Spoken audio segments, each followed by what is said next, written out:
मेरे प्यारे देशवासियों, भारत में खेती और उससे जुड़ी चीजों के साथ नए आयाम जुड़ रहे हैं। बीते दिनों हुए कृषि सुधारों ने किसानों के लिए नई संभावनाओं के द्वार भी खोले हैं। बरसों से किसानों की जो मांग थी, जिन मांगों को पूरा करने के लिए किसी न किसी समय में हर राजनीतिक दल ने उनसे वायदा किया था, वो मांगे पूरी हुई हैं। काफी विचार विमर्श के बाद भारत की संसद ने कृषि सुधारों को कानूनी स्वरूप दिया।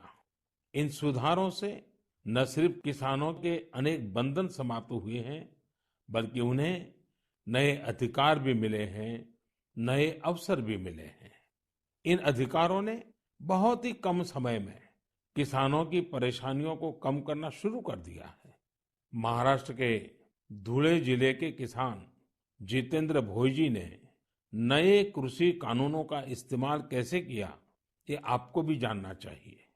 जितेंद्र भोईजी ने मक्के की खेती की थी और सही दामों के लिए उसे व्यापारियों को बेचना तय किया। फसल की कुल कीमत तय हुई करीब 3,32,000 रुपये। जितेंद्र भोई को 25,000 रुपये एडवांस भी मिल गए थे। तय ये हुआ था कि बाकी का पैसा उन्हें 15 दिन में चुका दिया जाएगा। लेकिन बाद में परिस्थितियां ऐसी बनी कि उन्हें बाकी का पेमेंट नहीं मिला। किसान से फसल खरीद लो, महीनों महीनों पेमेंट न करो। संभवतः मक्का खरीदने वाले बरसों से चली आ रही उसी परंपरा को निभा रहे थे। इसी तरह 4 महीने तक जितेंद्र जी का पेमेंट नहीं हुआ। इस स्थिति में उनकी मदद की सितंबर में जो पास हुए हैं, जो नए कृषि कानून बने हैं, वो उनके काम आए।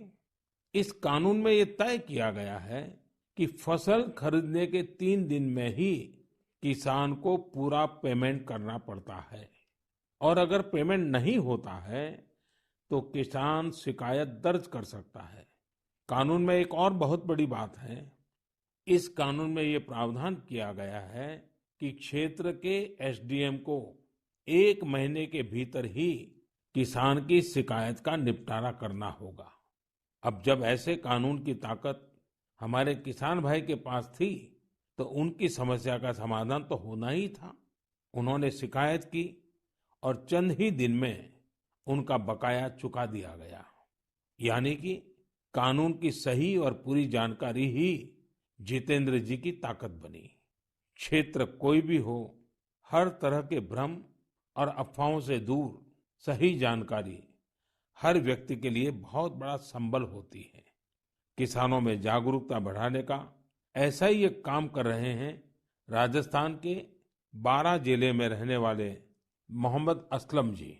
ये किसान उत्पादक संघ के सीईओ भी हैं। जी हाँ, आपने सही सुना, किसान उत्पादक संघ के सीईओ। उम्मीद है बड़ी बड़ी कंपनियों के सीईओज को ये सुनकर अच्छा लगेगा कि अब देश के दूर दराज वाले इलाकों में काम कर रहे किसान संगठनों में भी सीईओज होने लगे हैं। तो साथियों, मोहम्मद असलम जी ने अपने क्षेत्र के अनेकों किसानों को मिलाकर एक व्हाट्सएप ग्रुप बना लिया है। इस ग्रुप पर वो हर रोज आसपास की मंडियों में क्या भाव चल रहा है, इसकी जानकारी किसानों को देते हैं। खुद उनका एफपीओ भी किसानों से फसल खरीदता है। इसलिए उनके इस प्रयास से किसानों को निर्णय लेने में मदद मिलती है। साथियों, जागरूकता है तो जीवंतता है। अपनी जागरूकता से हजारों लोगों का जीवन प्रभावित करने वाले एक कृषि उद्यमी श्री वीरेंद्र यादव जी हैं। वीरेंद्र यादव जी कभी ऑस्ट्रेलिया में रहा करते थे। 2 साल पहले ही वो भारत आए और अब हरियाणा के कैथल में रहते हैं। दूसरे लोगों की तरह ही खेती में पराली उनके सामने भी एक बड़ी समस्या थी। इसके सॉल्यूशन के लिए बहुत व्यापक स्तर पर काम हो रहा है। लेकिन आज मन की बात में मैं वीरेंद्र जी को विशेष तौर पर जिक्र इसलिए कर रहा हूं क्योंकि उनके प्रयास अलग है, एक नई दिशा दिखाते हैं। पराली का समाधान करने के लिए वीरेंद्र जी ने पुआल की गांठ बनाने वाली स्ट्रॉ बेलर मशीन खरीदी। इसके लिए उन्हें कृषि विभाग से आर्थिक मदद भी मिली। इस मशीन से उन्होंने पराली के गट्ठे बनाना शुरू कर दिया। गट्ठे बनाने के बाद उन्होंने पराली को एग्रो एनर्जी प्लांट और पेपर मिल को बेच दिया। आप जानकर हैरान रह जाएंगे कि वीरेंद्र जी ने पराली से सिर्फ 2 साल में 1.5 करोड़ रुपए से ज्यादा का व्यापार किया है और उसमें भी लगभग 50 लाख रुपए मुनाफा कमाया है।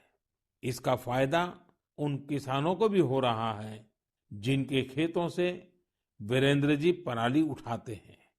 हमने कचरे से कंचन की बात तो बहुत सुनी है, लेकिन पराली का निपटारा करके पैसा और पुण्य कमाने का यह अनोखा उदाहरण है।